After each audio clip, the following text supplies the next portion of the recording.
ಈಗ ಸಿರಿಕನ್ನಡ ಪಾಠದಲ್ಲಿರ್ತಕ್ಕಂತಹ 5ನೇ ಪಾಠ ನಿಮಗೆಲ್ಲ ಗೊತ್ತಿದೆ. ಜನಪದ ಕಲೆಗಳ ವೈಭವ. ಈ ಜನಪದ ಕಲೆಗಳ ವೈಭವ ಅನ್ನುವಂತಹ ನಮ್ಮ ಗ್ರಾಮೀಣ ಮಟ್ಟದಲ್ಲೇ ಇನ್ನೂ ಕಲೆಗಳನ್ನು ಉಳಿಸ್ಕೊಂಡು ಬಂದಿರತಕ್ಕಂತಹ ಆ ಜನಪದ ಕಲೆಗಳು ಯಾವ್ಯಾವಾಗಂದ್ರೆ ನೀವು ಕೇಳಿರುವ ಹಾಗೆ ಇಲ್ಲಿ ಬಂದು ಹೇಳಕ್ಕ ತಿರುಗಿ ಬೇಗ ಬೇಗ ಯಾವ್ಯಾವಾಗಂದ್ರೆ ಯಕ್ಷಗಾನ, ಡೊಳ್ಳು ಕುಣಿತ, ವೀರಗಾಸೆ. ವೀರಗಾಸೆ ಕುತ್ಕೋ. ಮತ್ತಿನ್ಯಾವಿದಾವೆ? ಬನ್ನಿ ಬೇಗ ಬರಬೇಕು. ಇಲ್ಲ ಅಲ್ಲೇ ನಿಂತ್ಕೊಂಡು ಹೇಳಿ ಹೇಳಿ ಬೇಗ. ವೀರಗಾಸೆ, ಕಂಸಾಳೆ, ಡೊಳ್ಳು ಕುಣಿತ, ಯಕ್ಷಗಾನ. ಮತ್ತೆ ಬಯಲಾಟ. Very good. ಗೊತ್ತಾಯ್ತಾ? ವೀರಗಾಸೆ, ಡೊಳ್ಳು ಕುಣಿತ, ಆಮೇಲೆ ಕೋಲು ಕುಣಿತ ಇರ್ಬೋದು, ಕಂಸಾಳೆ ಇರ್ಬೋದು, ಬಯಲಾಟ ಅಂದ್ರೆ ನಾಟಕಗಳು, ಗೊತ್ತಾಯ್ತಾ? ಯಕ್ಷಗಾನ, ಇವೆಲ್ಲವೂ ಕೂಡ ನಮ್ಮ ಗ್ರಾಮೀಣ ಮಟ್ಟದಲ್ಲೇ ಕಲೆಗಳು ಇನ್ನೂ ಕೂಡ ನಮ್ಮ ಜನಪದ ಅಂದ್ರೆ ನಮ್ಮ ಗ್ರಾಮೀಣ ಜನ ಇನ್ನೂ ಉಳಿಸ್ಕೊಂಡು ಇರುವಂತಹದ್ದು ನಮಗೆಲ್ಲ ಗೊತ್ತಿದೆ ಅಲ್ವಾ? ಹಾಗಾದ್ರೆ ಈ ಪ್ರಸ್ತುತ ಪಾಠ ಬರೆದವರು ಯಾರಂತಂದ್ರೆ ನಮ್ಮ ಪಠ್ಯಪುಸ್ತಕ ಸಮಿತಿ ರಚನೆ ವತಿಯಿಂದ ಆವೃತ್ತಿ ಆಗಿರ್ತಕ್ಕಂತಹ ಪ್ರಸ್ತುತ ಪಾಠ ಜನಪದ ಕಲೆಗಳ ವೈಭವ. ಆ ಜನಪದರು ಯಾವಾಗ ಅಂತಂದ್ರೆ ನಮ್ಮ ಗ್ರಾಮೀಣ ಜನ, ಗೊತ್ತಾಯ್ತಾ? ಈ ಗ್ರಾಮೀಣ ಜನ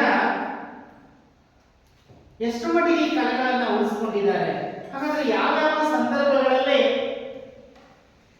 ಈ ಯಕ್ಷಗಾನ ಏರ್ಪಡಿಸ್ತಕ್ಕಂಥದ್ದಿರ್ಬೋದು, ಮತ್ತೆ ಕಂಸಾಳೆ ಇರ್ಬೋದು, ವೀರಗಾಸೆ ಇರ್ಬೋದು, ಡೊಳ್ಳು ಕುಣಿತ ಇರ್ಬೋದು, ಯಾವ ಯಾವ ಸಂದರ್ಭಗಳಲ್ಲಿ ವಿಶೇಷವಾಗಿ ಇವುಗಳನ್ನ ಬಳಕೆ ಮಾಡ್ತಾರೆ ಹೇಳಿ ನೋಡೋಣ.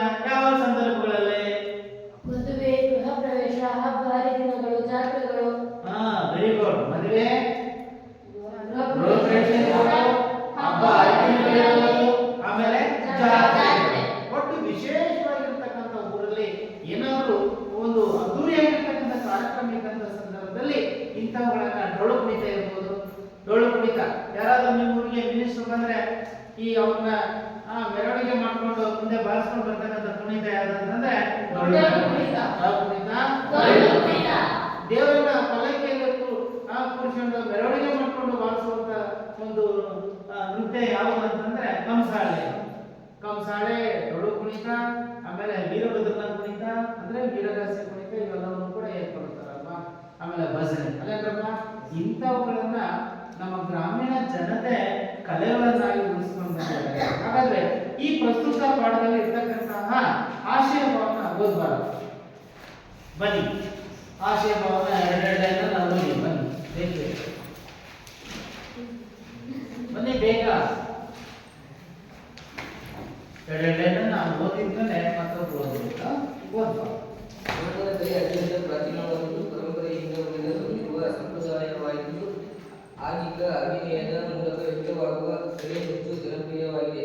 ವಿವಿಧ ಪ್ರಕಾರಗಳಲ್ಲಿ ವ್ಯಕ್ತವಾಗುವ ಕಲೆ ಪ್ರಾದೇಶಿಕ ಮಹತ್ವ ಪಡೆದಿದೆ.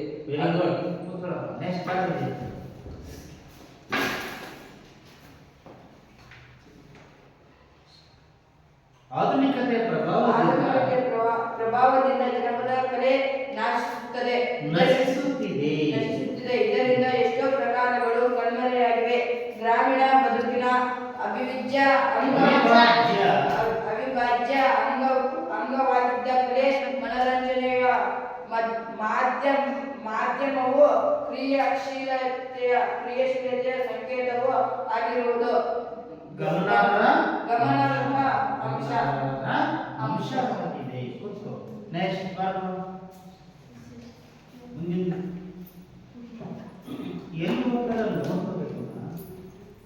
ಗಮನಿಸು, ಜೋರಾಗಿ ವಿಶಿಷ್ಟ ನಂಬಿಕೆ ಆಚರಣೆಯ ಪ್ರಾತಿನಿಧಿಕ ರೂಪವಾಗಿ ಜನಪದ ಕಲೆ ರೂಪುಗೊಂಡಿದ್ದು ಸಾಂಸ್ಕೃತಿಕ ಹಿನ್ನೆಲೆಯಲ್ಲಿ ಮಹತ್ವ ಪಡೆದಿದೆ. ಅದರ ಕಿರು ಪರಿಚಯವೇ ಈ ಜನಪದ ಕಲೆಗಳ ವೈಭವ ಪಾಠ. Very good. ನೋಡಿ, ಇಂದಿನ ಈ ಯುಗಮಾನದಲ್ಲಿ ಹಿನ್ನೆಲೆಯನ್ನ ಜನಸಾಮಾನ್ಯರಿಗೆ ಪರಿಚಯ ಮಾಡತಕ್ಕಂಥ ಒಂದು ಕಿರು ಪರಿಚಯವೇ ಈ ಜನಪದ ಕಲೆಗಳ ವೈಭವ. ಆದ್ರೆ ಇವತ್ತು ಏನಾಗಿದೆ, ಆಧುನಿಕ ಈ ಪ್ರಪಂಚದಲ್ಲಿ ಆಧುನಿಕ ಈ ಪ್ರಭಾವದಿಂದ ಇವತ್ತು ಅನೇಕ ರೀತಿಯ ಒಂದು ಹೊಸದಾಗಿ ಮಾಧ್ಯಮಗಳು ಸೃಷ್ಟಿಯಾಗ್ತಾ ಇರೋದ್ರಿಂದ ಅವುಗಳಿಗೆ ಜನ ಮಾರು ಹೋಗಿ ಇವತ್ತು ಏನಾಗಿದೆ, ಜನಪದ ಕಲೆಗಳು ದಿನಕ್ಕೂ ಕಣ್ಮರೆ ಆಗ್ತಾ ಇದ್ದಾರೆ. ಅವುಗಳ ನೆನಪಿಗೋಸ್ಕರ ಈ ಗ್ರಾಮೀಣ ಜನ ಮನರಂಜನೆ ಹಿಂದೆ ಹೇಗೆ ಅದನ್ನ ಬಳಸ್ತಾ ಇದ್ರು ಹಾಗೆ ಇವತ್ತು ಅದನ್ನ ಒಂದು ಪ್ರಾತಿನಿಧಿಕವಾಗಿ ಹೇಗೆ ಇನ್ನೂ ಕೂಡ ಅದು ಬಳಕೆಯಲ್ಲಿ ಇದೆ, ಅದು ಯಾವ ರೀತಿ ಕೂಡಿತು ಅನ್ನುವಂಥ ಒಂದು ಕಲೆ ಈ ಸಾಂಸ್ಕೃತಿಕ ಹಿನ್ನೆಲೆಯಲ್ಲಿ ಪ್ರಸ್ತುತ ಜನಪದ ಕಲೆಗಳು ಹೇಗೆ ಇದ್ದಾವೆ, ಅವು ಎಷ್ಟು ಮಟ್ಟಿಗೆ ಯಾವ್ಯಾವ ರೀತಿಯಲ್ಲಿ ಯಾವ್ಯಾವ ಮಂತ್ರದವರು ಈ ಜನಪದ ಕಲೆಗಳನ್ನ ಉಳಿಸ್ಕೊಂಡಿದ್ದಾರೆ ಅನ್ನೋದನ್ನ ಪ್ರಸ್ತುತ ಪಾಠದಲ್ಲಿ ಈ ಆಶಯ ಮುಖಾಂತರ ಆಶಯ ಪಾಠದ ಮುಖಾಂತರವಾಗಿ ತಿಳ್ಕೊಂಡಿದ್ದೀವಿ. ಜನಪದ ಕಲೆ ಅತ್ಯಂತ ಪ್ರಾಚೀನವಾದುದು. ಗೊತ್ತಾಯ್ತು ಎಂತ ಕಲೆ ಪ್ರಾಚೀನವಾದ ಜನಪದ ಕಲೆ. ಹಾಗಾದ್ರೆ ಪಠ್ಯಪುಸ್ತಕ ರಚನಾ ಸಮಿತಿ ಒಳಗಡೆ ಯಾವ ರೀತಿಯಾಗಿ ಈ ಒಂದು ಹಿನ್ನೆಲೆ ಇದೆ ಅನ್ನೋದನ್ನ ತಿಳ್ಕೊಳ್ಳೋಣ. ನಯನ ಬರಬಹುದು, ಬನ್ನಿ ಬೇಗ ಬೇಗ ಹೋಗಿ. ಜನಪದ ಕಲೆಗಳ ವೈಭವ. ವೀರಗಾಸೆ ಶೈವ ಜನಪದ ಕಲೆಗಳ ಪಾಠಕ್ಕಿಂತ ಮೊದಲು ಪ್ರವೇಶ ಅಂತ ಹೇಳಿದೆ ಅಲ್ವಾ? ಜನಪದ ಕಲೆಗಳ ವೈಭವ. ಸಮಿತಿ ರಚನೆ. ಪ್ರವೇಶ. ಜನಪದ ಕಲೆಗಳು ಮನುಷ್ಯನಷ್ಟೇ ಪ್ರಾಚೀನವಾದವು. ಪರಿಸರ ವೀಕ್ಷಣೆ ಮತ್ತು ಅನುಕರಣೆಯಿಂದ ಅರಿತಿದ್ದನ್ನು ರೂಪಿಸಿಕೊಂಡಿರುವುದು ಮಾನವನ ಸಹಜ ಗುಣ.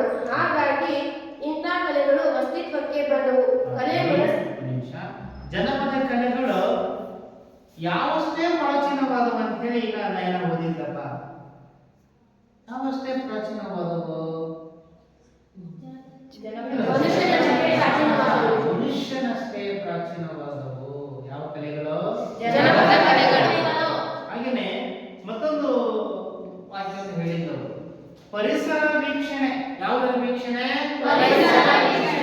ಹಾಗಾದ್ರೆ ಪರಿಸರದಲ್ಲಿ ಏನೆಲ್ಲ ಆಗ್ತಾ ಇರುತ್ತೆ, ಆ ಪರಿಸರದಲ್ಲಿ ನಾವೇನೇನು ಕಾಣ್ತಾ ಇದ್ದೀವಿ, ಬೆಟ್ಟ ಗುಡ್ಡ, ಪ್ರಾಣಿ ಪಕ್ಷಿಗಳು, ಮನುಷ್ಯರು, ಹೀಗೆ ಇವುಗಳನ್ನ ನೋಡ್ತಾ ಅಲ್ಲಿ ಅನುಕರಿಸಿರುವಂತಹ ಅರಿತದ್ದನ್ನ ಪ್ರತಿಕ್ರಿಯಿಸ್ತಕ್ಕಂಥದ್ದು ಯಾರ ಸಹಜ ಗುಣವಾಗಿದೆ?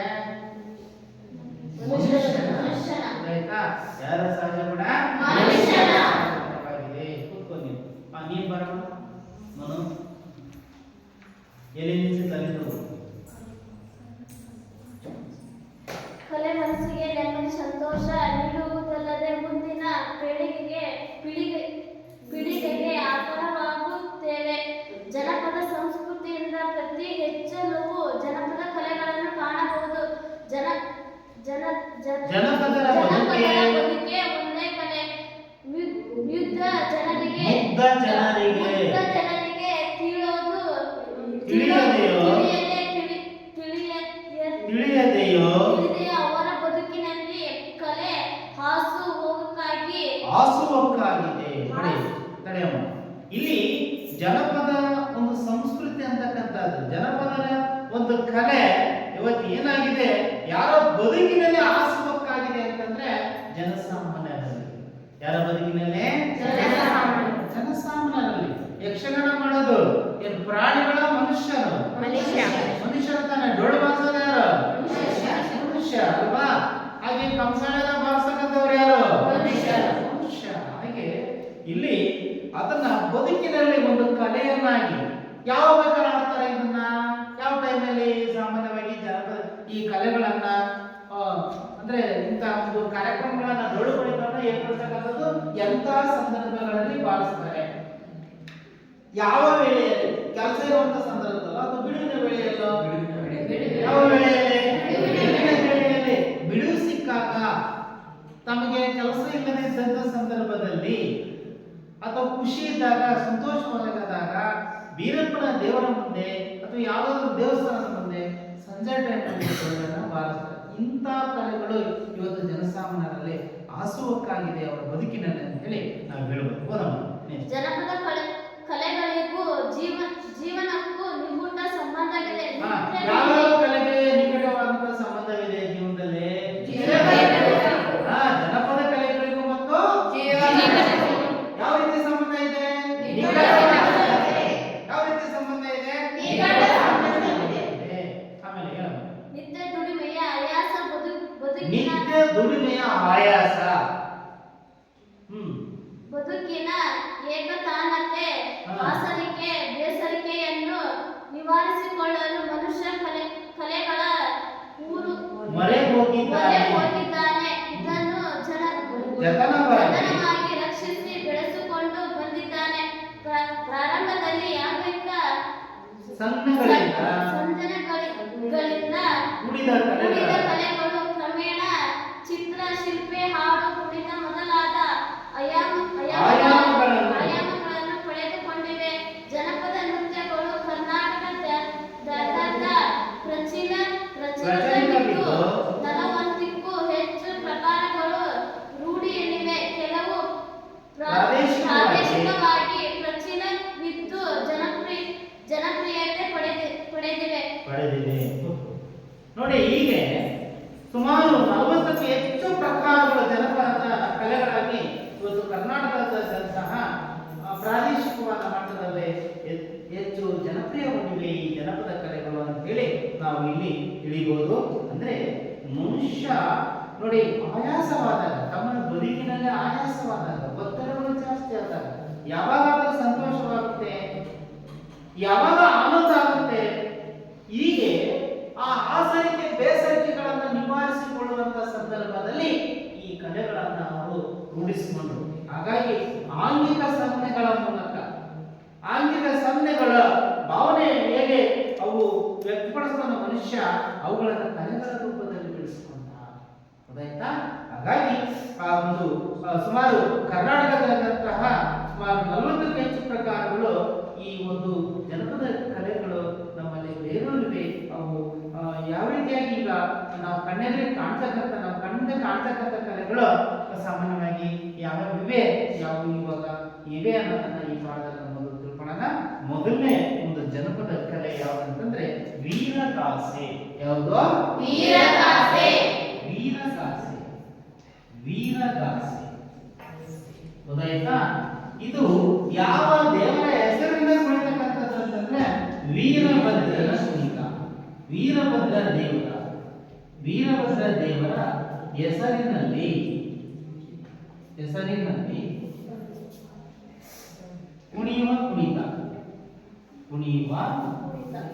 ಕುಣಿಯುವ ಕುಣಿತ. ಅಲ್ಲೇನಪ್ಪ?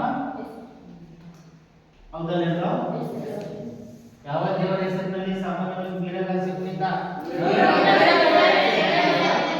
ಹೆಸರಲ್ಲಿ ಕುಣಿತಕ್ಕಂಥದ್ದು? ವೀರಭದ್ರ ದೇವರ ಹೆಸರಲ್ಲಿ ಕುಣಿತಕ್ಕಂಥ ಕುಣಿತ ವೀರಗಾಸೆ ಕುಣಿತ. ಹಾಗಾದ್ರೆ ಪಾಠವನ್ನು ನೋಡ್ಕೊಳ್ಳಿ ಮುಂದೆ ನೋಡಿ. ವೀರಗಾಸೆ ಶೈವ ಸಂಪ್ರದಾಯದ ಧಾರ್ಮಿಕ ವೀರ ನೃತ್ಯ. ಹಾಗಾದ್ರೆ ಈ ವೀರಗಾಸೆ ಯಾವ ಸಂಪ್ರದಾಯದ ಒಂದು ಧಾರ್ಮಿಕ ವೀರ ನೃತ್ಯ ಅಂತಂದ್ರೆ ಶೈವ ಸಂಪ್ರದಾಯ. ಯಾವ ಸಂಪ್ರದಾಯ?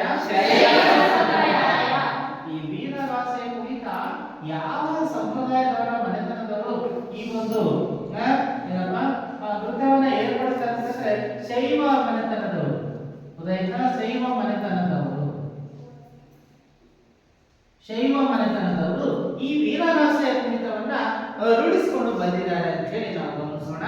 ವೀರಗಾಸೆ ಶೈವ ಸಂಪ್ರದಾಯದ ಧಾರ್ಮಿಕ ವೀರ ನೃತ್ಯ, ಸಾಮೂಹಿಕ ನೃತ್ಯವನ್ನು ಒಳಗೊಂಡ ಕರ್ನಾಟಕದ ಜನಪದ ಕಲೆ. ಹಾಗೆ 2 ರಿಂದ 30 ಮಂದಿ ಇದರಲ್ಲಿ ಭಾಗವಹಿಸ್ತಾರೆ. ಪಂಚವಾದ್ಯಗಳಾದ ತಾಳ, ಶ್ರುತಿ, ಶ್ಯಾಮಳ, ಓಲಗ, ಕರಡೆ ಬಳಕೆಯಾಗುತ್ತವೆ. ಅಷ್ಟೆಲ್ಲ ಕರಡೆಯ ಕುಣಿತದಲ್ಲಿ ಅನಿವಾರ್ಯ ವಾದ್ಯ ಎನಿಸಿದೆ. ಹಾಗಾದ್ರೆ ವೀರಗಾಸೆ ಕುಣಿತ ಇದು ಯಾವ ಧಾರ್ಮಿಕ ವೀರಗಾಸೆ ಅಂದ್ರೆ ಧಾರ್ಮಿಕ ವೀರ ನೃತ್ಯವಾಗಿದೆ ಅಂತಂದ್ರೆ ಯಾವ ಧಾರ್ಮಿಕ ವೀರ ನೃತ್ಯ? ಯಾವ ಮನೆತನದವರದು? ಶೈವ ಮನೆತನದ, ಶೈವ ಸಂಪ್ರದಾಯದ ಧಾರ್ಮಿಕ ವೀರ ನೃತ್ಯ ಅಷ್ಟೇ ಅಲ್ಲ, ಇದು ಸಾಮೂಹಿಕವಾಗಿ ಏರ್ಪಡಿಸ್ತಕ್ಕಂಥ ಒಂದು ವೀರ ನೃತ್ಯ. ವೈಯಕ್ತಿಕವಾಗೆಲ್ಲ. ವೈಯಕ್ತಿಕ ಅಂದ್ರೇನು ಹಾಗಾದ್ರೆ? ವೈಯಕ್ತಿಕ ಅಂದ್ರೇನು? ಒಬ್ಬ ವ್ಯಕ್ತಿ ಕುಣಿತಕ್ಕಂಥ ನೃತ್ಯ. ಆದ್ರೆ ಇದು ಒಬ್ಬ ವ್ಯಕ್ತಿ ಕುಣಿತಕ್ಕಂಥದ್ದು ಅಥವಾ ಸಾಮೂಹಿಕವಾಗಿ ಏರ್ಪಡಿಸ್ತಕ್ಕಂಥ ನೃತ್ಯ? ಸಾಮೂಹಿಕವಾಗಿ ಏರ್ಪಡಿಸ್ತಕ್ಕಂಥ ಒಂದು ವೀರ ನೃತ್ಯ. ಸಾಮೂಹಿಕವಾಗಿ. ಹಾಗಾದ್ರೆ ಎಷ್ಟು ಮಂದಿ ಇದರಲ್ಲಿ ಇರ್ತಾರೆ? ಎಷ್ಟು ಮಂದಿ ಈ ಕುಣಿತದಲ್ಲಿ? ಎಷ್ಟೋ? 30 ಮಂದಿ. ಸುಮಾರು ಇಬ್ಬರಿಂದ ಈ ವೀರಗಾಸೆ ಕುಣಿತ ಇಬ್ಬರಿಂದ ಸುಮಾರು 30ಕ್ಕೂ ಹೆಚ್ಚು, ಸುಮಾರು 30 ಮಂದಿ ಇದರಲ್ಲಿ ಈ ವೀರಗಾಸೆ ನೃತ್ಯದಲ್ಲಿ ಭಾಗವಹಿಸ್ತಾರೆ. ವೀರಗಾಸೆ ನೃತ್ಯದಲ್ಲಿ ಇಬ್ಬರಿಂದ ಸುಮಾರು ಎಷ್ಟು ಮಂದಿ? 30 ಮಂದಿ. ಎಷ್ಟು ಮಂದಿ? 30 ಮಂದಿ ಭಾಗವಹಿಸ್ತಾರೆ. ಪಂಚವಾದ್ಯಗಳಾದ ತಾಳ, ಶ್ರುತಿ, ಚಾಮಳ, ಓಲಗ, ಕರಡೆ ಬಳಕೆ ಆಗುತ್ತವೆ. ಕರಡೆ ಕುಣಿತದಲ್ಲಿ ಅನಿವಾರ್ಯ ವಾದ್ಯ ಎನಿಸಿದೆ. ಹೀಗೆ ಇಲ್ಲಿ ವೀರಗಾಸೆ ಕುಣಿತ ಶೈವ ಸಂಪ್ರದಾಯದ ಧಾರ್ಮಿಕ ವೀರ ನೃತ್ಯವಾಗಿದೆ. ಅಷ್ಟೇ ಅಲ್ಲ, ಇದು ಒಂದು ಸಾಮೂಹಿಕವಾಗಿ ಏರ್ಪಡಿಸ್ತಕ್ಕಂಥ ವೀರ ನೃತ್ಯ. ಯಾವ ರೀತಿಯಾಗಿ? ಹಾಗಾದ್ರೆ ಎಷ್ಟು ಜನ ಇದರಲ್ಲಿ ಭಾಗವಹಿಸ್ತಾರೆ? ಇಬ್ಬರಿಂದ 30 ಮಂದಿ ಈ ಒಂದು ವೀರಗಾಸೆ ನೃತ್ಯದಲ್ಲಿ ಭಾಗವಹಿಸ್ತಾರೆ. ಆ ವೀರಗಾಸೆ ನೃತ್ಯದಲ್ಲಿ ಇರುವಂತಹ ಪಂಚವಾದ್ಯಗಳು ಯಾವ್ಯಾವ? ತಾಳ, ಶ್ರುತಿ, ಚಾಮರ, ಹಾಗೆ ಓಲಗ, ಕರಡೆ.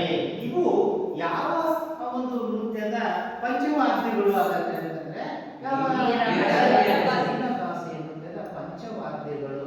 ಆ ಪಂಚವಾದ್ಯಗಳು ಯಾವ್ಯಾವ ಅಂತಂದಾಗ ನೀವು ಹೇಳ್ಬೇಕಾಗ್ತದೆ. ಗೊತ್ತಾಯ್ತಾ? ಅಲ್ಲಿ ಬರ್ಕೋಬೇಕು ಮಕ್ಕಳೇ. ನೋಡಿ, ವೀರಗಾಸೆ ನೃತ್ಯದ ಪಂಚವಾದ್ಯಗಳು ಯಾವ್ಯಾವ ಅಂತಂದಾಗ ನೋಡಿ, ಅಲ್ಲಿ ತಾಳ, ಶ್ರುತಿ, ಚಾಮಳ, ಆಮೇಲೆ ಓಲಗ, ಕರಡೆ.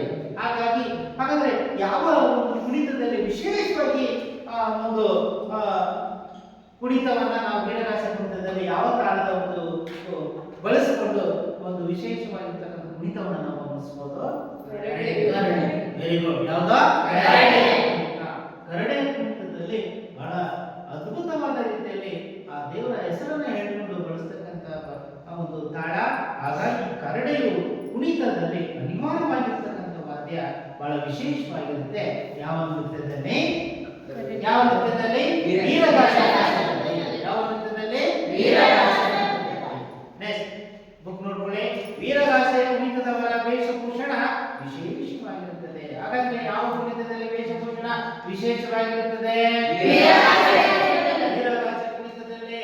ಆ ವೀರಗಾಸೆ ಕುಣಿತದಲ್ಲಿರುವಂತಹ ವೇಷಭೂಷಣಗಳು ಯಾವ್ಯಾವ ಅಂತಂದ್ರೆ ನೋಡಿ, ವೀರಗಾಸೆ ನಾನು ಕೇಳ್ತೀನಿ. ಒಂದು, ವೀರಗಾಸೆ ಯಾವ ಸಂಪ್ರದಾಯದ ವೀರ ನೃತ್ಯವಾಗಿದೆ? ಎರಡನೇ ಪ್ರಶ್ನೆ, ವೀರಗಾಸೆ ಕುಣಿತದಲ್ಲಿ ಬಳಸುವಂತ ಪಂಚವಾದ್ಯಗಳು ಯಾವಂತ ಬಂದಿಲ್ಲ ಹೇಳ್ತೀನಿ. ಆಮೇಲೆ ವೀರಗಾಸೆ ಕುಣಿತದಲ್ಲಿ ಬರುವಂತ ವೇಷಭೂಷಣಗಳು ಯಾವ್ಯಾವ ಅಂತಂದಾಗ ಬಂದು ಇಲ್ಲಿ ನೋಡ್ತೀನಿ ಹೇಳ್ಬೇಕಾಗ್ತದೆ. ಗೊತ್ತಾಯ್ತಾ ಮಕ್ಕಳೇ? ಕೇಳಿಸ್ಕೊಳ್ಳಿ. ಹಾಗಾದ್ರೆ ವೀರಗಾಸೆ ಕುಣಿತದ ವೇಷಭೂಷಣಗಳು ಬಹಳ ವಿಶೇಷವಾಗಿರ್ತವೆ. ಆ ವೇಷಭೂಷಣಗಳು ಯಾವ್ಯಾವ ಅಂತಂದ್ರೆ ಬಿಳಿಯ ಪಂಚೆ, ವೀರಗಚ್ಚೆ, ತಲೆಗೆ ಅರಿಶಿಣ ಅಥವಾ ನೀಲಿ ಬಣ್ಣದ ರುಮಾಲು, ಹಾಗೆ ಕಾವಿ ಬಣ್ಣದ ಕಸಿ, ಕೊರಳಲ್ಲಿ ರುದ್ರಾಕ್ಷಿ ಸರ, ಹಣೆಗೆ ವಿಭೂತಿ, ಕರ್ಣಕುಂಡಲ, ಸೊಂಟದ ಪಟ್ಟಿ, ಬಿಚ್ಚುಗತ್ತಿ, ಕಾಲ್ಗೆಜ್ಜೆ ಧರಿಸುತ್ತಾರೆ. ಯಾವ ಕುಣಿತದಲ್ಲಿ? ವೀರಗಾಸೆ ಕುಣಿತದಲ್ಲಿ. ಉದಯನ ಆ ವೀರಗಾಸೆ ಕುಣಿತದಲ್ಲಿ ಬಳಸ್ತಕ್ಕಂಥ ಬಹಳ ವಿಶೇಷವಾಗಿರ್ತಕ್ಕಂತಹ ವೇಷಭೂಷಣಗಳು ಇವು. ಗೊತ್ತಾಯ್ತಾ? ನೋಡಿ, ಬಿಳಿ ಪಂಚೆ, ವೀರಗಚ್ಚೆ. ವೀರಗಚ್ಚೆ ಅಂತಂದ್ರೆ ಏನು? ವೀರಗಚ್ಚೆ ಅಂದ್ರೆ ಹೇಳಿ ನೋಡೋಣ. ಕಚ್ಚೆ ಪಂಚೆ, ಬಿಳಿಯ ಪಂಚೆ, ವೀರಗಚ್ಚೆ ಅಂದ್ರೆ ಕಚ್ಚೆ ಪಂಚೆ. ಜೊತೆಗೆ ತಲೆಗೆ ಅರಿಶಿಣ ಅಥವಾ ನೀಲಿ ಬಣ್ಣದ ರುಮಾಲು. ನೀಲಿ ಬಣ್ಣದ ಅಥವಾ ಅರಿಶಿಣ ಕಲರ್ ಇರತಕ್ಕಂತಹ ಬಣ್ಣದ ಒಂದು ಟವಲ್, ರುಮಾಲು, ಪೇಟ, ಕಾವಿ ಬಣ್ಣದ ಕಸೇಂಗಿ, ಹಾಗೆ ಕೊರಳಲ್ಲಿ ರುದ್ರಾಕ್ಷಿ. ಕೊರಳಲ್ಲಿ ಅಂತ ಮನೆ ರುದ್ರಾಕ್ಷಿ, ಹಣೆಗೆ ವಿಭೂತಿ, ಕರ್ಣಕುಂಡಲ, ಹಾಗೆ ಸೊಂಟದ ಪಟ್ಟಿ, ಬಿಚ್ಚುಗತ್ತಿ, ಕಾಲ್ಗೆಜ್ಜೆ. ಬಿಚ್ಚುಗತ್ತಿ ಅಂತಂದ್ರೆ ಖಡ್ಗ, ಹಾಗೆ ಬಿಚ್ಚುಗತ್ತಿ ಜೊತೆಗೆ ಕಾಲ್ಗೆಜ್ಜೆಯನ್ನ ಧರಿಸ್ತಾರೆ. ಇವು ಯಾವ ಕುಣಿತದ ವೇಷಭೂಷಣಗಳು ಅಂತಂದ್ರೆ ವೀರಗಾಸೆ ಕುಣಿತದ ವೇಷಭೂಷಣಗಳು. ಹಾಗಾದ್ರೆ ಈ ವೇಷ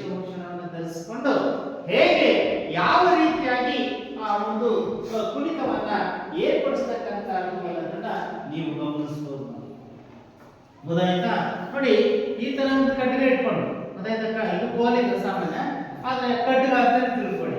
ಈ ಕಟ್ಟಿಗೆವನ್ನೇ ಇಟ್ಕೊಂಡು ನೋಡಿ, ಅಲ್ಲಿ ಯಾವ ರೀತಿಯಾಗಿ ಸಾಮಾನ್ಯವಾಗಿ ವೀರಗಾಸೆ ಕುಣಿತದಲ್ಲಿ ಒಬ್ಬ ಮೊದಲನೇ ನಾಯಕ ಹೇಗೆ ಅದನ್ನ ಬಳಸ್ತಾನೆ ಅಂತಂದ್ರೆ, ರುದ್ರ, ದೇವ ಅಂತೇಳಿ ಹೇಳೋದ್ರ ಮೂಲಕ ರುದ್ರ, ದೇವ ಎಂದು ವೀರಗಾಸೆ ನರ್ತಕನ ಹೇಳುವ ಒಡಪಿನೊಂದಿಗೆ ಕುಣಿತ ಪ್ರಾರಂಭವಾಗುತ್ತದೆ.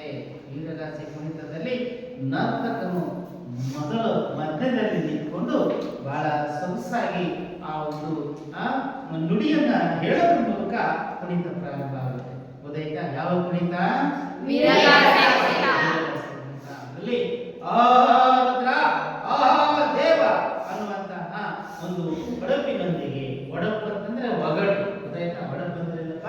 ಒಗಟು. ಗೊತ್ತಾಯ್ತಾ? ಪದಗಳ ಅರ್ಥ.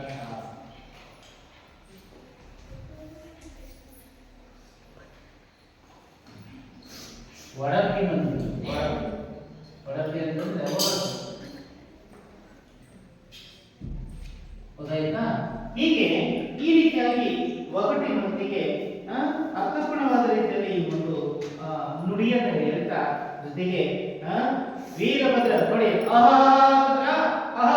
ದೇವ, ವೀರಭದ್ರ ದೇವರು ಹುಟ್ಟಿದ ರೂಪ ಎಂದು ಎಂತಾದೊಡೆ, ಹುಟ್ಟಿದಾಗಲೇ ಹೂವಿನ ಗಾಸೆ, ಮಂಜುಳ ಗಾಸೆ, ಹಾಗೆ ಬ್ರಹ್ಮ ಗಾಸೆ, ವಿಷ್ಣು ಗಾಸೆ, ರುದ್ರ ಗಾಸೆ, ಮೆಟ್ಟಿದ ಹೊನ್ನಾಟಿಗೆ 1000 3000 ನಯನ, 2000 ಭುಜ, ಕಿರಿಸಿದ ಕಣ್ಣು, ಜುಂಜುಮಂಡೆ ಇಂತಪ್ಪ ಶ್ರೀ ವೀರಭದ್ರ ದೇವರು ಹೋಮದ ಕುಂಡದ ಒಳಗೆ ಹೇಗೆ ಬರುತ್ತಾರೆ ಅಂದರೆ, ರುದ್ರ, ದೇವ ಅಂತೇಳಿ ಆ ಗೆಜ್ಜೆಗಳನ್ನ ಕಾಲು ಕಟ್ಕೊಂಡು ಅವರು ಎಷ್ಟು ಚೆನ್ನಾಗಿ ಆ ಒಂದು ನೃತ್ಯವನ್ನ ಮಾಡ್ತಾರೆ ಅನ್ನೋದನ್ನ ನಾವು ಗಮನಿಸಬಹುದು.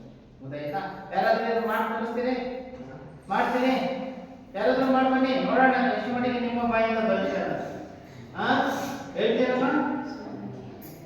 ಮಾಡ್ತೀರಿ? ಬನ್ನಿ ತೋರಿಸ್ಬನ್ನಿ. ಮಾಡ್ತೀನಿ ನೀನು ನೋಡಿ. ಹೀಗೆ ವೀರಗಾಸೆ ಕುಣಿತದಲ್ಲಿ ಯಾವ ದೇವರ ಹೆಸರಿನ ನಾಮಾಂಕಿತವಾಗಿ ನೃತ್ಯವನ್ನ ಮಾಡ್ತಾರೆ ಅಂತಂದ್ರೆ ಯಾವ ದೇವರ ಹೆಸರಿನಲ್ಲಿ? ಹೀಗೆ ಆ ವೀರಭದ್ರ ದೇವರ ಒಂದು ವರ್ಣನೆಯನ್ನ ಮಾಡುತ್ತಾ, ಯಾವ ದೇವರ ಹೆಸರನ್ನ ವರ್ಣನೆ ಮಾಡ್ತಾ? ಆ ಹೆಸರನ್ನ ವರ್ಣನೆ ಮಾಡ್ತಾ, ನಿನಗೆ ನೋಡಿ ಎಂದು ಹುಟ್ಟಿದಾಗಲೇ ಹೂವಿನ ಗಾಸೆ, ಮಂಜುಳ ಗಾಸೆ, ಬ್ರಹ್ಮ ಗಾಸೆ, ವಿಷ್ಣು ಗಾಸೆ, ರುದ್ರ ಗಾಸೆ, ಮೆಟ್ಟಿದ ನಾವಿಗೆ 1000 ಶಿರ, 3000 ನಯನ, 2000 ಭುಜ, ಕಿಕ್ಕಿರಿಸಿದ ಕಣ್ಣು, ಜುಂಜುಮಂಡೆ ಇಂತಪ್ಪ ಶ್ರೀ ವೀರಭದ್ರ ದೇವರು ಹೋಮದ ಕುಂಡದ ಒಳಗೆ ಹೇಗೆ ಬರುತ್ತಾರೆ ಅಂದರೆ ಅಂತೇಳಿ ಕುಣಿಯುತ್ತ ಗೆಜ್ಜೆಯ ಕಾಲು ಶಬ್ದದ ಮೂಲಕ ಕುಣಿಯುತ್ತಾ ಈ ವೀರಭದ್ರ ದೇವರ ಒಂದು ಹೆಸರಿನ ಮೂಲಕ ನರ್ತನೆಯನ್ನ ಮಾಡ್ತಾ ವೀರಭದ್ರನ ಕುಣಿತವನ್ನ ಈ ರೀತಿ ಏರ್ಪಡಿಸ್ತಕ್ಕಂಥದ್ದು ಯಾರು ಅಂತಂದ್ರೆ ನಮ್ಮ ಗ್ರಾಮೀಣ ಜನ. ಗ್ರಾಮೀಣ ಜನರಲ್ಲಿ ಅದು ಯಾವ ಧಾರ್ಮಿಕ ಸಂಪ್ರದಾಯದ ಜನರು? ಯಾರು? ಗೊತ್ತಾಯ್ತಾ? ಈಗ ಅದೇ ರೀತಿ ಈಗ ನಾನು ಆ ಪ್ರಶ್ನೆಗಳಿಗೆ ಅನುಗುಣವಾಗಿ ಹೇಳಿದ್ನಪ್ಪ. ಈಗ ಒಬ್ಬೊಬ್ಬರೇ ಬಂದು ಹೇಳಿ, ವೀರಗಾಸೆ ಯಾವ ಸಂಪ್ರದಾಯದ ಧಾರ್ಮಿಕ ವೀರ ನೃತ್ಯ? ಬೇಗ ಕೂತ್ಕೊಳ್ಳಿ, ಬನ್ನಿ, ತಗೊಂಡ್ಬ ಬುಕ್ ತಗೊಂಡ್ಬ. ನಾನು ಬಂದು ಕಟ್ ಮಾಡಿ. ವೀರಗಾಸೆ ಶೈವ ಸಂಪ್ರದಾಯದ ಧಾರ್ಮಿಕ ವೀರ ನೃತ್ಯ. ಹಾಗಾದ್ರೆ ವೀರಗಾಸೆ ನೃತ್ಯದಲ್ಲಿ ಸುಮಾರು ಇದು ಯಾವ ರೀತಿಯಾಗಿ ಎಷ್ಟು ಜನರೊಂದಿಗೆ ಏರ್ಪಡಿಸುವಂತ ವೀರ ನೃತ್ಯ? 2 ರಿಂದ 30 ಮಂದಿ ಸಾಮೂಹಿಕವಾಗಿ ಏರ್ಪಡಿಸ್ತಕ್ಕಂತಹ, ಸಾಮೂಹಿಕವಾಗಿ ನೃತ್ಯವನ್ನು ಮಾಡ್ತಕ್ಕಂಥ ಜನ ಸುಮಾರು 2 ರಿಂದ 30 ಮಂದಿ ಈ ಒಂದು ವೀರಗಾಸೆ ನೃತ್ಯವನ್ನು ಮಾಡ್ತಕ್ಕಂಥದ್ದು. ಗೊತ್ತಾಯ್ತಾ? ಕೂತ್ಕೊಳ್ಳೋಣ. ನೆಕ್ಸ್ಟ್, ಹಾಗಾದ್ರೆ ವೀರಗಾಸೆ ನೃತ್ಯದಲ್ಲಿ ಬಳಸುವಂತಹ ಪಂಚವಾದ್ಯಗಳು ಯಾವ್ಯಾವು? ಬರ್ತಾನೆ. ಇನ್ನು ಬನ್ನಿ ಈ ಕಡೆ ಬನ್ನಿ ಬನ್ನಿ ನೀನು ಹೇಳ. ತಾಳ, ಶ್ರುತಿ, ಚಮಾಡ, ಓಲಗ, ಕರಡಿ. ತಾಳ, ಶ್ರುತಿ, ಚಾಮಳ, ಓಲಗ, ಕರಡೆ ಇವು ಎಂತ ವಾದ್ಯಗಳು? ಪಂಚವಾದ್ಯಗಳು. ಕೂತ್ಕೊಳ್ಳಿ, ರೆಡಿ. ಹಾಗಾದ್ರೆ ವೀರಗಾಸೆ ಕುಣಿತದಲ್ಲಿ ಬಳಸುವಂತ ವೇಷಭೂಷಣಗಳು ಯಾವ್ಯಾವ ಹೇಳಿ ನೀನು? ಹುಡುಕ ಪ್ರಶ್ನೆ ಉತ್ತರನ ಹೇಳಮ್ಮ ನೀನು. ಬಿಳಿಯ ಪಂಚೆಯ ವೀರಗಚ್ಚೆ, ತಲೆಗೆ ಅರಿಶಿಣ ಅಥವಾ ನೀಲಿ ಬಣ್ಣದ ರುಮಾಲು, ಕಾವಿ ಬಣ್ಣದ ಬೆಸೆಯಂಗಿ, ಕೊರಳಿಗೆ ರುದ್ರಾಕ್ಷಿ ಸರ, ಹಣೆಗೆ ವಿಭೂತಿ, ಕರ್ಣಕುಂಡಲದ ಸೊಂಟದ ಪಟ್ಟಿ, ಬಿಚ್ಚುಗತ್ತಿ, ಕಾಲ್ಗೆಜ್ಜೆ ಧರಿಸುತ್ತಾರೆ. ಹಾಗಾದ್ರೆ ವೀರಗಾಸೆ ಕುಣಿತವು ಯಾವ ಒಡಪಿನೊಂದಿಗೆ ವೀರಗಾಸೆ ಕುಣಿತವನ್ನ ಪ್ರಾರಂಭಿಸ್ತಾರೆ ಹೇಳು? ಆಹಾ ರುದ್ರ ಹಾ ದೇವ ಎಂದು ವೀರಗಾಸೆ ನರ್ತಕ ಹೇಳುವ ಒಳಪುನೊಂದಿಗೆ ಕುಣಿತ ಪ್ರಾರಂಭವಾಗುತ್ತದೆ. ಕೂತ್ಕೊ. ಯಾವ ಕುಣಿತ ಅದು? ವೀರಗಾಸೆ ಕುಣಿತ. ಹೀಗೆ ವೀರಭದ್ರ ದೇವರ ಹೆಸರಿನಲ್ಲಿ ನರ್ತನೆ ಆ ಒಡಪಿನೊಂದಿಗೆ ಕುಣಿತ ಏರ್ಪಡಿಸುತ್ತದೆ. ಗೊತ್ತಾಯ್ತಾ? ಹಾಗೆಯೇ ನೆಕ್ಸ್ಟ್ ಇನ್ನ ಮುಂದಿನ ಬನ್ನಿ ಗಮನಿಸಿ. ಚಮಾಳ ಹಾಗೂ ಕರಡೆ ಬಡಿತ ಇವರ ಕುಣಿತಕ್ಕೆ ಸ್ಫೂರ್ತಿ ನೀಡುತ್ತವೆ. ವೀರಗಾಸೆಯ ಕುಣಿತದಲ್ಲಿ ಯಾವ ತಾಳಗಳ ಬಾಸುವ ಮೂಲಕ ಸ್ಫೂರ್ತಿಯನ್ನು ನೀಡುತ್ತದೆ ಅಂತಂದ್ರೆ ಚಮಾಳ ಮತ್ತು ಕರಡೆ ಕುಣಿತ. ಏನ್ ಮಾಡ್ಕೋಬೇಕು ಹೇಳ್ತೀನಿ. ಯಾವ ಒಂದು ತಾಳಗಳು ಈ ಜನಪದ ಒಂದು ನೃತ್ಯದಲ್ಲಿ ಬರುವಂತ ವೀರಗಾಸೆ ನೃತ್ಯಕ್ಕೆ ಸಂಪೂರ್ಣವಾಗಿ ಸ್ಫೂರ್ತಿ ನೀಡುವಂತ ತಾಳಗಳು ಯಾವ ಯಾವ ತಾಳಗಳ ಬಡಿತ ಸ್ಫೂರ್ತಿಯನ್ನು ನೀಡುತ್ತದೆ ಅಂತಂದ್ರೆ ಚಮಾಳ ಹಾಗೂ ಕರಡೆ ಬಡಿತ. ಯಾವ್ಯಾವ? ಹೀಗೆ 4 ಗತಿಗಳಿರುವ ವೀರಗಾಸೆ ಕುಣಿತದಲ್ಲಿ ಒಂದೊಂದು ಗತಿಯ ಕುಣಿತದ ಅನಂತರ ಮತ್ತೊಬ್ಬ ನರ್ತಕ ಒಡಕು ಹೇಳುತ್ತಾನೆ. ಒಡಕು ಮುಗಿಯುತ್ತಿದ್ದಂತೆ ವಾದ್ಯಗಳ ಗರಗದೊಂದಿಗೆ ಮುಂದಿನ ಗತಿ ಕುಣಿತ ಪ್ರಾರಂಭವಾಗುತ್ತದೆ. ಹೀಗೆ ಗತಿಯಿಂದ ಗತಿಗೆ ತಾಳಕ್ಕೆ ತಕ್ಕ ಹಾಗೆ ನೋಡಿ, ಗತಿಯಿಂದ ಗತಿಗೆ ಅಂದ್ರೆ ತಾಳದಿಂದ ತಾಳಕ್ಕೆ ಕುಣಿತ ಬಡಿತಗಳ ವೇಗ ಹೆಚ್ಚುತ್ತಾ ಹೋಗುತ್ತದೆ. ಯಾವ ತಾಳಗಳಿಂದ ಅಂತಂದ್ರೆ ಚಮಾಳ ಮತ್ತು ಕರಡೆಯ ಬಡಿತ. ಚಮಾಳ ಮತ್ತು ಕರಡೆಯ ಬಡಿತ ಪ್ರಾರಂಭವಾಗುತ್ತದೆ. ಹೀಗೆ ಈ ರೀತಿಯಾಗಿ ಈ ಒಂದು ವೀರಗಾಸೆ ಕುಣಿತ ಏರ್ಪಡುತ್ತಾ ಹೋಗುತ್ತದೆ. ಹೀಗೆ ಒಡಪಿನೊಂದಿಗೆ ಮುಗಿಯುತ್ತಿದ್ದಂತೆ ವಾದ್ಯಗಳ ಗೋರ್ಗರೆತದೊಂದಿಗೆ ಮುಂದಿನ ಗತಿ ಕುಣಿತ ಪ್ರಾರಂಭವಾಗುತ್ತದೆ. ಗತಿಯಿಂದ ಗತಿಗೆ ಕುಣಿತ ಬಡಿತಗಳ ವೇಗ ಹೆಚ್ಚುತ್ತಾ ಹೋಗುತ್ತದೆ. ಗೊತ್ತಾಯ್ತೀಗ? ಹಾಗಾದ್ರೆ ಪಾಠವನ್ನು ಓದಿ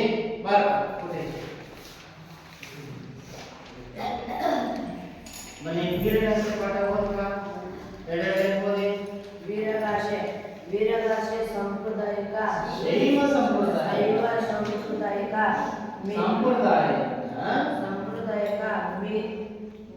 ಧಾರ್ಮಿಕ ವೀರ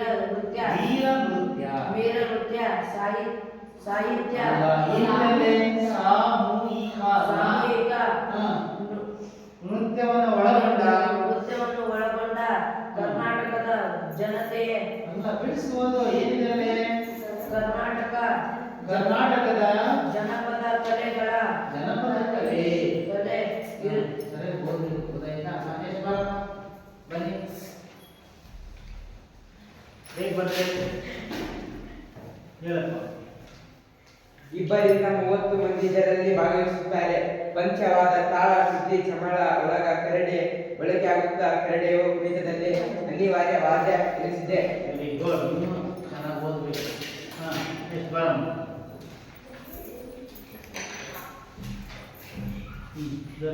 ವೀರಗಾಸೆ ಕುಣಿತದಲ್ಲಿ ವೇಷಭೂಷಣ ವಿಶೇಷವಾಗಿರುತ್ತದೆ.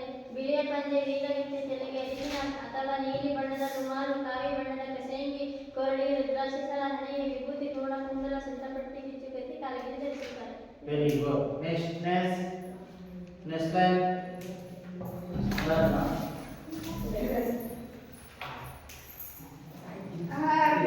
ದೇವ ಎಂದು ವೀರಗಾಸೆ ನರ್ತಕ ಹೇಳುವ ಒಡಪಿನೊಂದಿಗೆ ಕುಣಿತ ಪ್ರಾರಂಭವಾಗುತ್ತದೆ. ಈ ಕುಣಿತದಲ್ಲಿ ವೀರಭದ್ರ ಹುಟ್ಟಿದ ಸಂದರ್ಭ ವರ್ಣನೆ ನೀಡಿದೆ. ವೀರಭದ್ರ ದೇವರು ಹುಟ್ಟಿದ ರೂಪ ಎಂದು ಎಂದಾದರೆ ಎಂದೋಡೆ ಹುಟ್ಟಿದಾಗಲೇ ಹೂವಿನಗಾಸೆ, ಮಂಜುಳಗಾಸೆ, ಬ್ರಹ್ಮಗಾಸೆ, ವಿಷ್ಣುಗಾಸೆ, ರುದ್ರಗಾಸೆ ಮೆಟ್ಟಿದ ಹೊನ್ನಾವಿಗೆ 1000 ಶಿರ, 3000 ನಯನ, 2000 ಭುಜ, ಧಿಕ್ಕರಿಸಿದ ಕಣ್ಣು, ಮಂಜುಮಂಡೆ ಇಂತಪ್ಪ ಶ್ರೀ ವೀರಭದ್ರ ದೇವರು ಹೋಮದ ಕುಂಡದ ಒಳಗೆ ಹೇಗೆ ಬರುತ್ತಾರೆ ಎಂಬುದಾಗಿ ಈ ರೀತಿಯಾಗಿ ಆ ಒಂದು ನುಡಿಯೊಂದಿಗೆ ನರ್ತನದೊಂದಿಗೆ ಯಾವ ಕುಣಿತ ಪ್ರಾರಂಭವಾಗುತ್ತದೆ? ವೀರಗಾಸೆ ಕುಣಿತ. ನೆಕ್ಸ್ಟ್ ಬರಿ ನಯನ ಬರಿ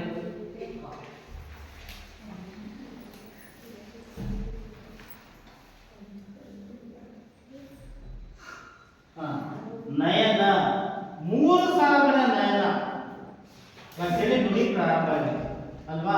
3000 ನಯನ ಅಂದ್ರೆ ಏನು? ನಯನ ಅಂದ್ರೆ ಏನು ಅರ್ಥ ಅಲ್ವಾ? ಬರೀ ಅದನ್ನ ಈಕ್ವಲ್ಸ್ ಹಾಕಿ ಕೆಳಗಡೆ ಬರೀ ಕಣ್ಣು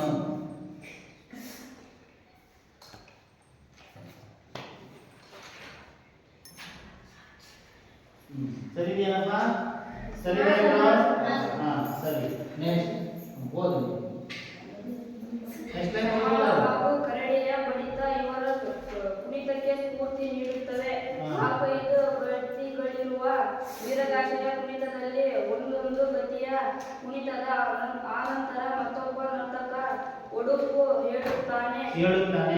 ವೆರಿ ಗುಡ್. ನೆಕ್ಸ್ಟ್ ಬರ ಮೇಲೆ ಹಾಗಾದ್ರೆ ಈ ವೀರಗಾಸೆ ಕುಣಿತದಲ್ಲಿ ಸ್ಫೂರ್ತಿ ನೀಡುವಂತಹ ತಾಳಗಳು ಯಾವ್ಯಾವು? ಬರೀ ಅದನ್ನ ವೀರಗಾಸೆ ಕುಣಿತದಲ್ಲಿ ಸ್ಫೂರ್ತಿಯನ್ನು ಕೊಡ್ತಕ್ಕಂಥ ತಾಳಗಳು, ತಾಳ ಬಡಿತ ಹೆಚ್ಚಾದಾಗ ಕುಣಿತ ಇನ್ನೂ ಕೂಡ ಜೋರಾಗ್ತಾ ಇರುತ್ತೆ. ಯಾವ್ಯಾವ ಆಗತ್ತೆ?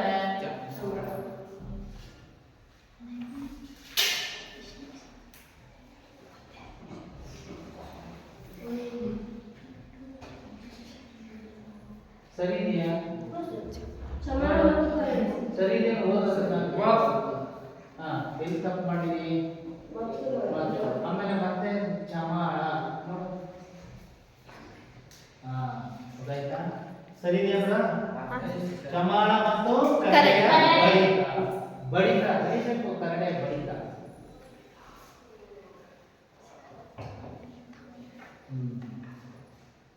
ಗೊತ್ತಾಯ್ತಾ?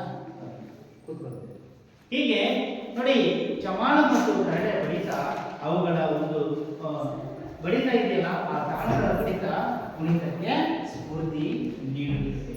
ಆಯ್ತಾ? ಇಷ್ಟು ಈ ಒಂದು ವ್ಯಾಕರಣದಲ್ಲಿ ನೀವು ತಿಳ್ಕೊಂಡಿದ್ರೆ ಅರ್ಥ ಆಗಿದೆ ಮಕ್ಕಳೇ? ಪ್ರಶ್ನೆ ಬರ್ಕೊಳ್ಳಿ, ಮನೆ ಕೆಲಸ ಪ್ರಶ್ನೆ ಬರ್ಕೊಳ್ಳಿ.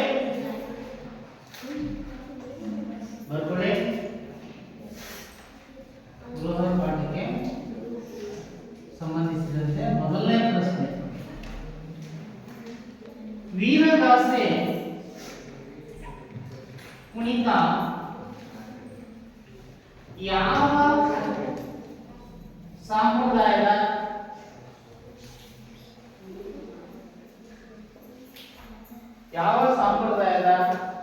ಧಾರ್ಮಿಕ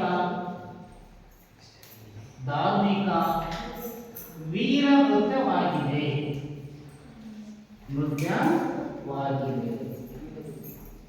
ಮಾತಾಡ್ಬಾರ್ದು. ನೆಕ್ಸ್ಟ್ ಅದೇ ರೀತಿ ಎರಡನೇ ಪ್ರಶ್ನೆ ವೀರಗಾಸೆ ಕುಣಿತದಲ್ಲಿ ಕಂಡುಬರುವ ಪಂಚವಾದ್ಯಗಳು ಯಾವ್ಯಾವು? ಬರ್ಕೊಳ್ಳಿ. ವೀರಗಾಸೆ ಕುಣಿತದಲ್ಲಿ ಕಂಡುಬರುವ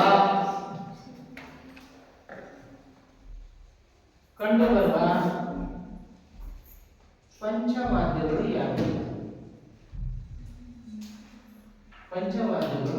ಯಾವುವು? ನೆಕ್ಸ್ಟ್ ಮೂರನೇ ಪ್ರಶ್ನೆ, ವೀರಗಾಸೆ ಕುಣಿತದಲ್ಲಿ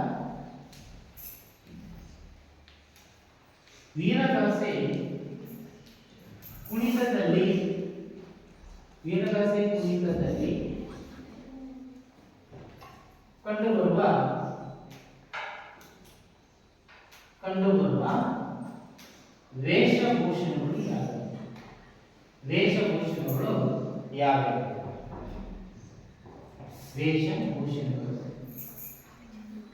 ಭೂಷಣಗಳು